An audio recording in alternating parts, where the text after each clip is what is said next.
Good morning, Good morning. everyone. All right, we got a lively group here today, including me. I'm alive. So, I'm Vickie O'Dougherty, the worship associate for this morning. Welcome to Unitarian Universalist Congregation of the Catskills. My pronouns are she or her, and many thanks to our technical team this morning. Bruce Wilde is our sanctuary technical host, and Kathy Kastner is our Zoom host. And I thank them for their help with this morning's service. We're excited to have attendees both in person in the sanctuary as well as virtually on Zoom. If you are new to the congregation, we welcome you to stand and introduce yourself if you'd like. Anybody? Good morning. My name's Jeff Bailey, and I'm from Australia, Ah, the Sunshine Coast, about an hour's drive north of Brisbane. well, I'm over here with my partner, my wife, and visiting Jenny, who's my wife's sister. great. Good day, sir. Welcome. Yes. Anybody else?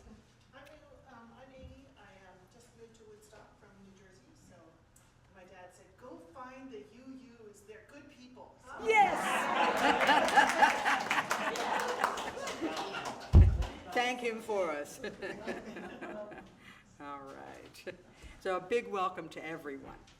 Unitarian Universalism is a liberal religious faith that carries no creed and welcomes all seekers. Whoever you are, whomever you love, wherever you are on life's journey, you are welcome here. We are guided by a set of principles and written sources that encompass the many ways we come to know and understand the world, the universe, and the divine. Our principles are important to us at UU Catskills, and we live our values on a daily basis. We affirm that Black Lives Matter. We affirm we are a welcoming congregation for the LGBTQ community. We are a congregational affiliate of the Ulster Immigrant Defense Network, and we are an active voice in the effort to address climate change. Our sanctuary is built on the tribal land of the Lenni Lenape people. You can visit our website, uucatskills.org, to find contact information, to be added to our mailing list, and to find the latest newsletter.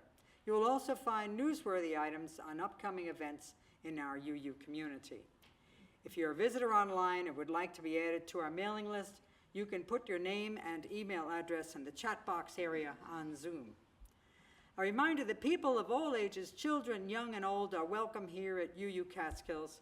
There is a space across the hall for anyone who would like to hear the service while being able to freely move about. I have two announcements for this morning. Next Sunday's service will be the worship service from our UU General Assembly 2024. It is being recorded today because it's happening today. Come and embrace the electrifying spirit of the year's largest UU gathering, where we come together in unity for the communal worship experience that promises to uplift your soul and ignite your passion. The speaker is Reverend Molly Hoosh Gordon, a lifelong Unitarian Universalist from Tulsa, Oklahoma.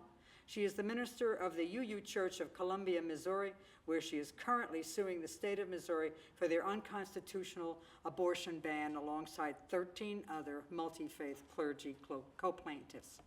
Molly is passionate about Red State UU ministry, and the service will be 90 minutes, just to give you a warning. And more information about the General Assembly. Your 3 delegates, of which I am one, have concluded our voting. We will not know the results of yesterday's voting until this afternoon. Your 3 delegates from the congregation voted on Article 2 proposal for a change in the UUA bylaws and on actions of immediate witness, which presents our social justice face to the world. Please take a moment to turn off your cell phones or other electronic devices. Give yourself permission to be fully present here now. After the service, please stay for an in-person or virtual coffee break. And for this morning's prelude, Catherine Carabiani will perform main theme from Chocolat by Rachel Portman.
I'm going to ask David to come up and light our chalice today.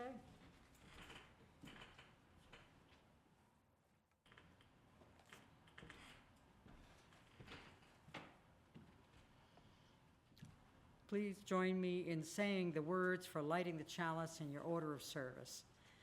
We light this chalice in grateful, loving community, even in the darkest of times. May its flame light paths to courage, justice, and hope. Now, please join me in saying the words of the unison affirmation that are in your order of service. May we be reminded here of our highest aspirations and inspired to bring our gifts of love to all living beings. May we know once again that we are not isolated, but connected in wonder and joy to mystery and miracle in the universe, in this community, and in each other. Our opening words today are by Barbara F. Myers. It's called Human Kindness Helps Heal.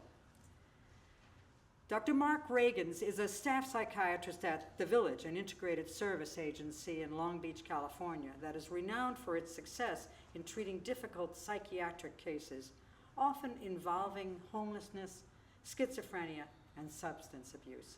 He says, "When I ask psychiatric patients who have done well what I did that was helpful to them, they almost always recount some moment of human connectedness. It was when you hugged me, and I could tell you knew how much it pained me to have my child taken away. It was when you believed in me when I couldn't believe in myself. It was when you lent me $5 even though you weren't supposed to. It was when you drove me home from the hospital in your car even though I was smelly. It was when I knew you really cared and wouldn't give up on me. In other words, it was when they were the recipient of an act of human kindness or when someone believed in them. These moments are what help in healing."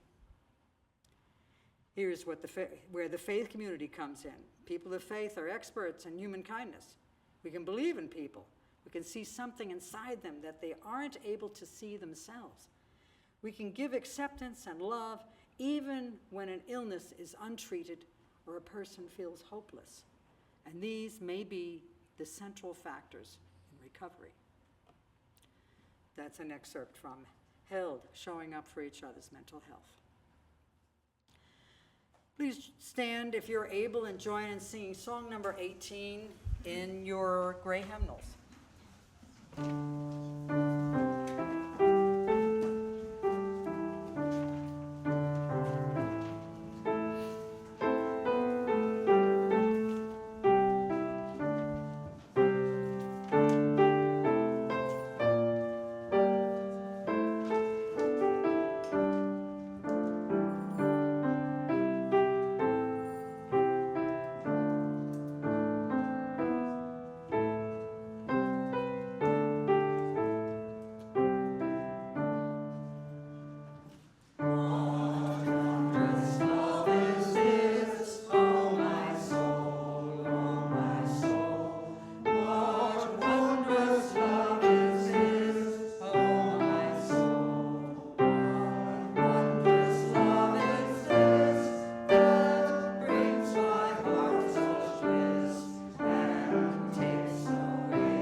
see any children here, but that's okay.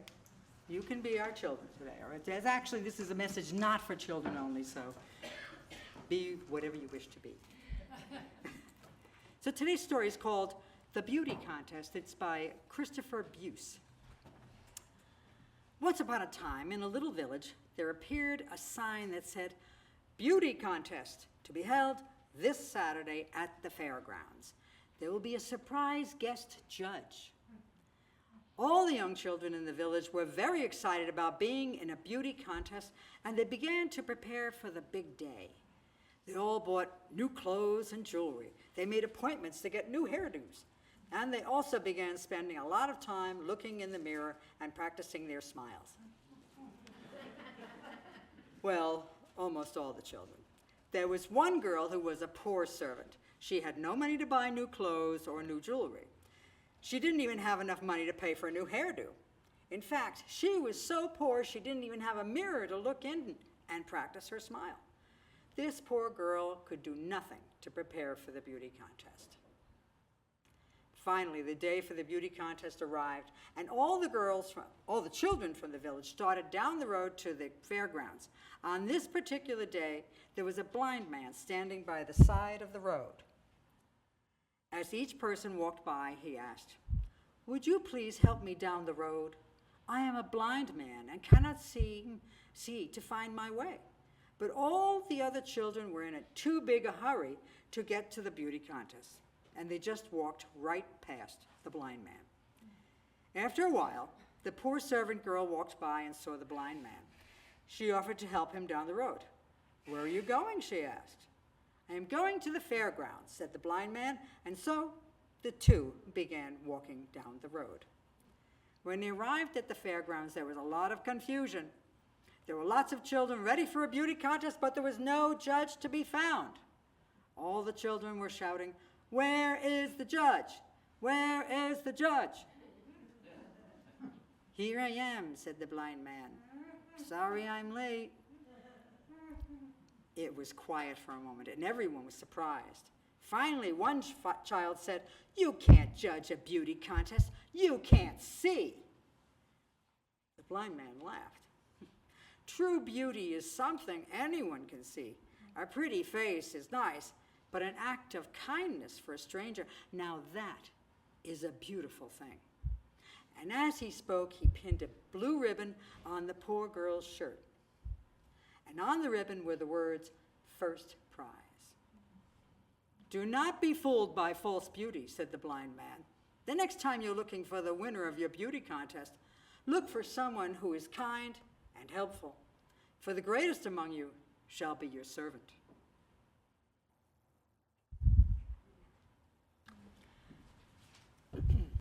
Through our half-plate donations, we contribute to local organizations who are living our values in the work they do. Our social action team has selected 7 local charities for the year. The donations will be divided up equally amongst them.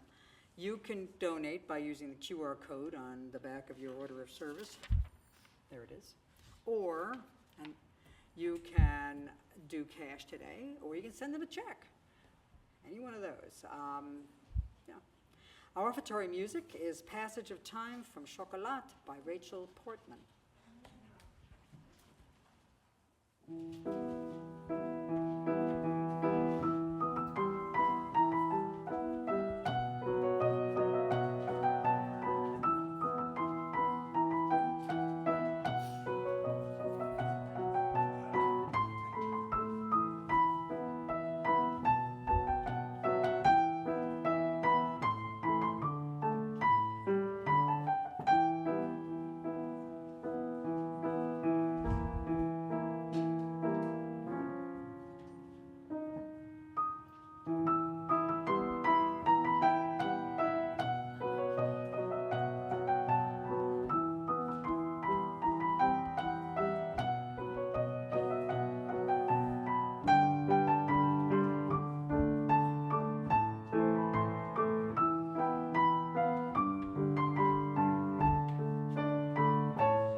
thank you for these gifts.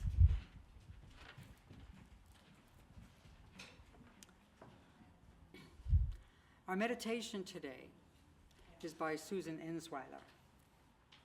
I invite you to be still and to breathe deeply with both feet on the floor.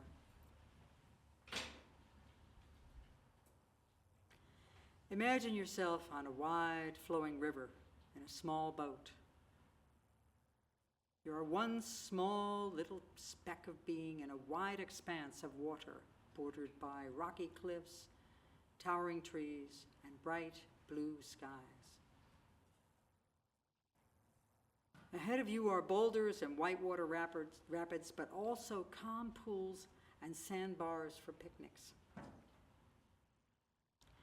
Around you are other little specks of being, each one a person isolated in their own small boat, just like you.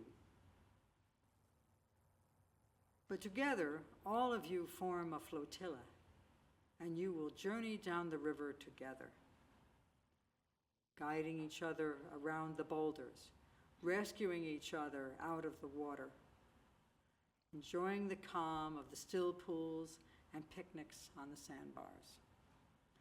May your journey through life be the same, surrounded by friends and loved ones who will sustain you through the hard times and rejoice with you in the good times until you reach the shore. Blessed be.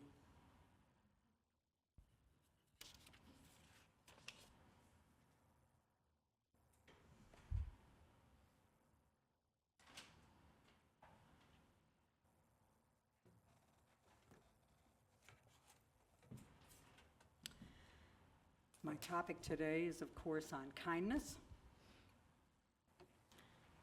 Kimberly Debus, in her article in the UU World magazine, said, "No, we are not supposed to be nice. Niceness buys into the gospel of comfort and says, you don't want to offend. Niceness is complacent. Niceness doesn't make waves and lets people have their own version of truth. Niceness doesn't want to bother anybody. Niceness says comfort is more important than doing what's right." Being nice doesn't require much. One can be nice while also being indifferent, critical, or even sarcastic. For instance, there's a take on this in the South, where my wife is from, where someone might say a sarcastic aside like, "Bless their little heart." Happens a little differently here in the North. It still happens. Being nice, it doesn't ask much of us. It's easy and safe. Niceness is smiling at the cashier, holding a door for someone else, putting a few dollars in the hand of a homeless person, especially if we don't look them in the eye or say some caring words. Kind is asking how we can help or just jumping in without being asked. When we are kind, we seek out an engaging personal conversation. There's a bit of a risk in these actions. We might be rejected or ignored. The difference between being nice and being kind is that kindness requires one to extend themselves. Kindness requires you to connect. But to be kind, it's not possible to be indifferent or nasty. You have to think of the impact of your interaction. Kindness requires caring. You're required to take a risk by reaching out. Committing to kindness asks that we overcome barriers. Each offering of kindness eases our journey in this world. I'm not perfect in this pursuit of kindness. This past week, my neighbor, who is a mother of 2 children, had a possible fire in her chimney. She called the fire department and was in the front yard with the kids. I totally missed an opportunity to be kind and to connect because I didn't offer my help with the kids, while Mom was busy showing the firefighters where the smoke was in the house. The kids were parked on their front lawn, and I was doing my thing in my garden. It just didn't occur to me that I could help. It was a lost opportunity to connect. Kindness is not natural or easy, especially for me when I'm feeling cranky, critical, or distracted, as I was that day with my neighbor. I was just distracted. I can remind myself of this when I think about the last time that I cursed at another driver. Happens a lot, no. or got impatient with someone on a line. But since I started thinking about this sermon, I started to notice opportunities for being kind, and for those moments when I am the recipient of kindness. There's a wide gap between kindness and unkindness, and there are excuses that get in the way of pursuing kindness. Some of our obstacles to kindness are, for example, such things as fear, indifference, laziness, inertia, impatience, and in my case that day, obliviousness. It also might just be habit or even shyness. These can be obstacles to being kind or to being open to receiving kindness. For me, several of the excuses that I just mentioned keep me from being kind. As a former Catholic, I have experience in confessing my sins. So I confess that there have been times when I did not choose kindness. Sometimes I have chosen to be unkind, and sometimes I chose not to engage, to be uninvolved. I recognize that in order to spend more time on the side of kindness, I have to choose to be conscious and to act on the side of loving kindness. There are two obstacles to kindness: unkindness and indifference. Indifference and kindness cannot exist at the same time. We often see something that is inappropriate or disturbing and choose to not get involved. Sometimes we're afraid because there may be some actual danger if we step in, especially in today's political climate. Or maybe we're running late for an appointment when we notice a need. And in the case of many of the people here, they may be suffering from something called compassion fatigue, which is when you're so burned out by all the wild, crazy problems and tragedies that the media and life presents to us every day. Indifference isn't new. One example of indifference exists in the words of Martin Niemöller, a theologian and a Lutheran pastor in Nazi Germany during World War II. He said, when Hitler attacked the when Hitler attacked the Jews, I was not a Jew. Therefore, I was not concerned. And when Hitler attacked the Catholics, I was not a Catholic, and therefore I was not concerned.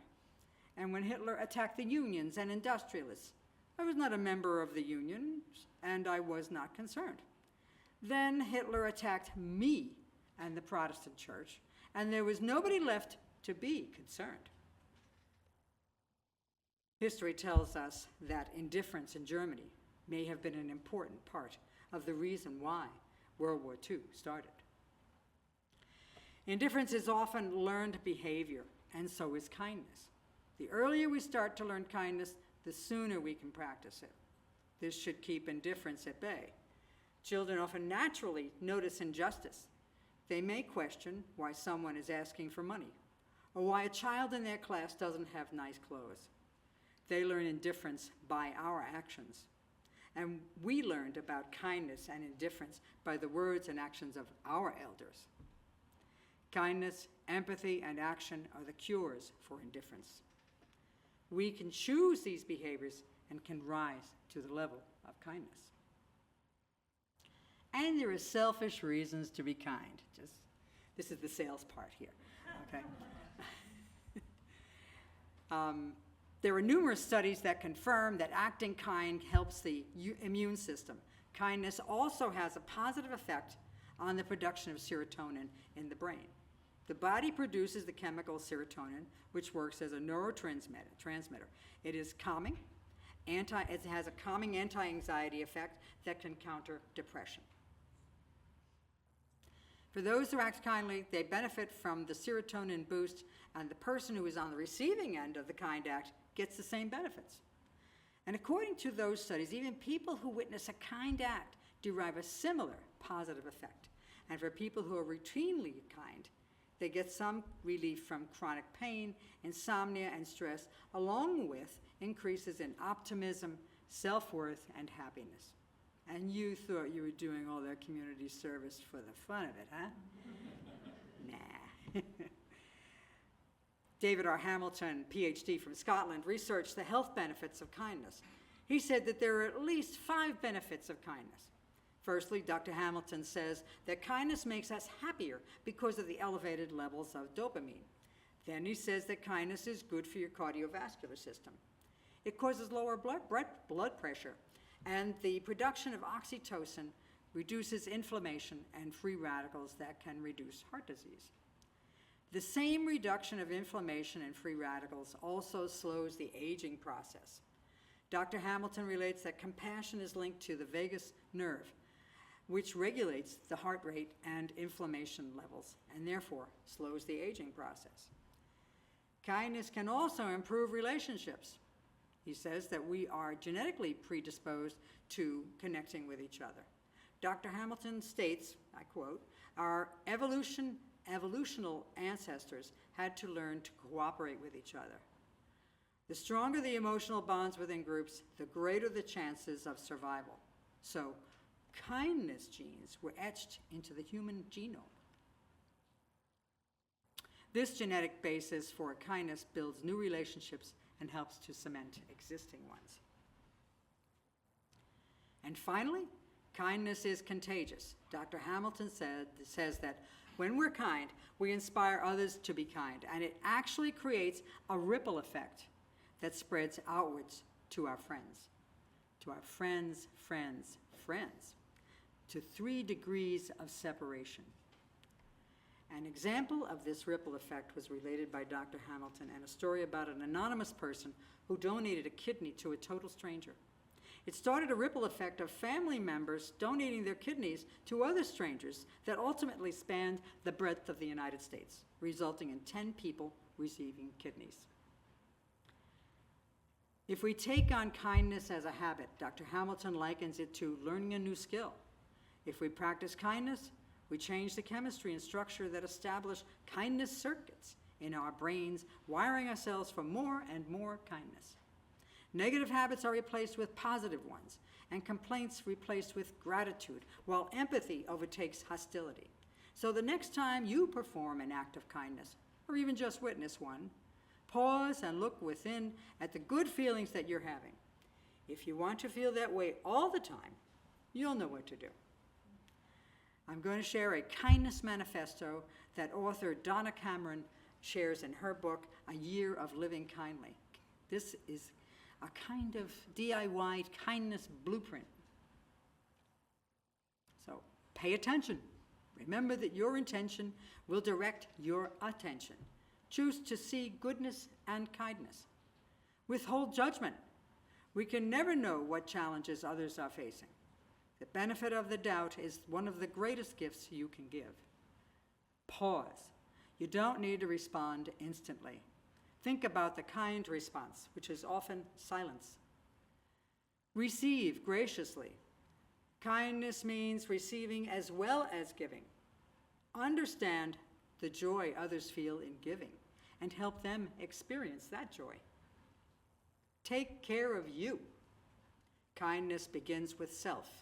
If we cannot be kind to ourselves, we have little to offer others. Accept your shortcomings, forgive your blunders, hold to your boundaries, and indulge in simple pleasures. Be grateful. Kindness grows from a sense of abundance and appreciation. There is always something to be grateful for. Every kindness matters, even the smallest. We never know how our smile or kind word will ripple. So use every opportunity to create a ripple. Choose peace. Life is not always easy and not always fair. Regardless, you can choose peace. If kindness isn't evident, look harder. If you can't see it still, then make it yourself. Always choose kindness, and you will never regret it. Right now, I want you to take a moment to appreciate all the kindness you have brought into this world.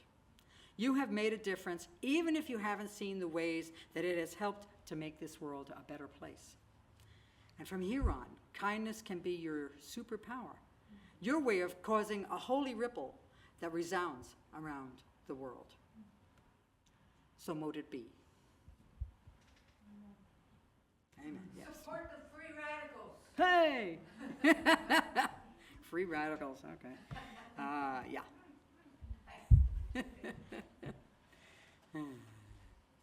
Okay. There it is. bounce back and forth from my script to that.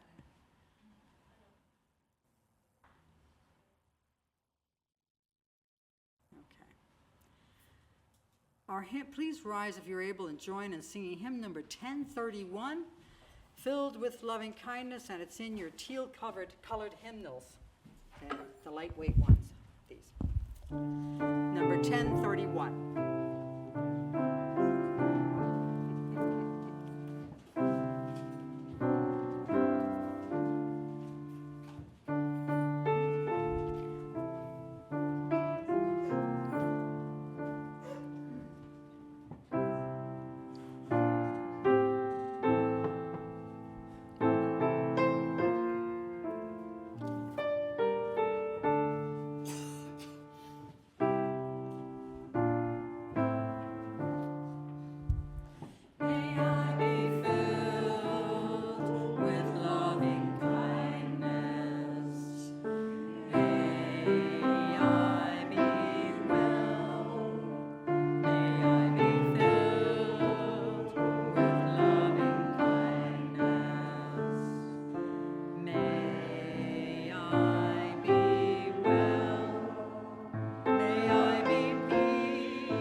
Our closing words are by Lucinda S. Duncan. God of life and beauty, we pray for the quietness of snowflakes, knowing that love is quiet. We pray for the kindness of small acts, knowing gentleness is fragile. We are grateful to know that thoughtfulness makes no sound, that compassion leaves wonderfully beautiful traces when we open ourselves to wonder. May ours be a religion which, like the snowflake, goes everywhere in quietness, in love, and with gentle regard for that which is true and beautiful in us and about us. Amen. Please join me in saying the closing words that are in your order of service.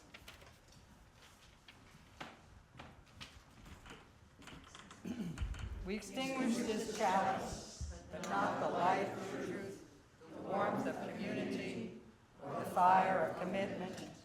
These we carry in our hearts until we are together again. From you I receive, to you I give, together we share, and from this we live. From you I receive, to you I give, together we share, and from this we live. Go in peace and join us for coffee and snacks.